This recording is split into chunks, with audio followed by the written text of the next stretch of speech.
Hello, welcome to Bible Doubter. I hope we give you something each time a little bit new to consider when considering the message of the Bible and the information in it. I've added these 5 names because they tell us something of what we read in Matthew chapter 1. Matthew chapter 1 is pretty much, mostly, a genealogy from Abraham all the way down to Jesus. Matthew being written, the gospel written for the Hebrews, that was a priority. They needed to know that he had to draw that line. And I think it's interesting. Look at the line of the Messiah. Tamar. It says in verse 3, Judah, the father of Perez, and Zerah, whose mother was Tamar. How did Tamar fit into this whole gospel story? Well, an ugly chapter in Genesis describes when Judah refuses to give Tamar a son. She had married one of his sons. He died without leaving children. Then another son, as was tradition there, to make children for his older brother. He married her. He died without giving her children. And Judah said, I'm not going to give her any more of my sons. And maybe the woman's cursed or something like that. So she finagled the circumstances and posed as a prostitute to get her father-in-law to sleep with her. And he did. And then she disclosed who she really was after she had become pregnant. To the horror of everybody, but Judah realizes, you're more righteous than I refuse to do what was proper. Odd story of incest. It seems, if you will, to corrupt that line, that generational line going on. Rahab, when the children of Israel became a mass and came into the promised land, taking out Jericho, who was the one person that sided with them in that fight? Was a prostitute named Rahab.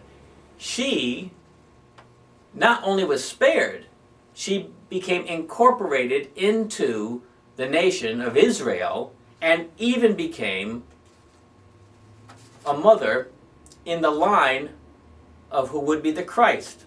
Verse 5, Salmon, the father of Boaz, whose mother was Rahab. It's interesting, in all of these genealogies, it just runs right down who was the father of who, but several times it says, oh, by the way, that person's mother was Tamar, and that person's mother was Rahab. Going on to Ruth.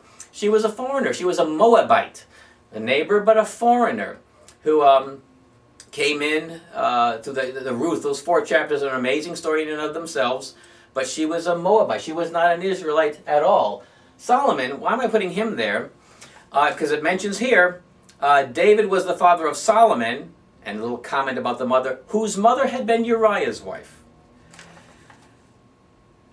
Dark time in David's life when he not only committed adultery with Bathsheba, but organized the death of her husband because she got pregnant by him, by himself, by David.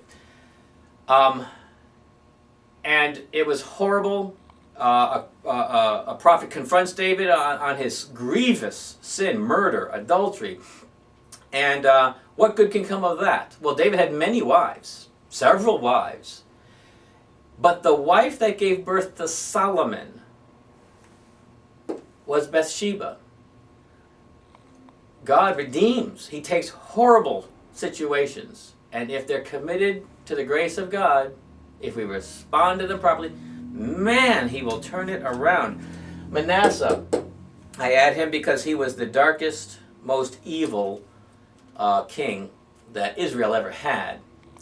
And the blood flowed. There's a Jewish tradition that Isaiah was thrust into a hollow log, and sawn in two during his reign. It was very dark.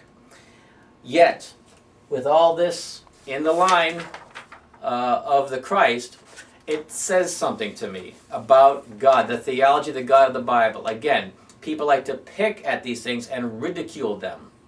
Find no meaning or purpose in them. Again, as I said in my other post about the bad guys of the Bible, if I were God, I would airbrush the flaws. Particularly, I'd protect the line of the Christ that was to come. Not so. There's foreigners, There's sinners, there's people who've committed pretty horrible sins right there. Why? Why there? Because the point is, God takes messed up things and redeems them and turns them around. He can. It really depends a lot on how we respond, but he can take horrible things, brokenness, and corruption, and he can turn it around for his glory and for his purposes. That's kind of his thing. The whole book is about the story of redemption. So think about that when you see some of the darkness in the line of Christ. Thank you again for visiting Bible Doubter.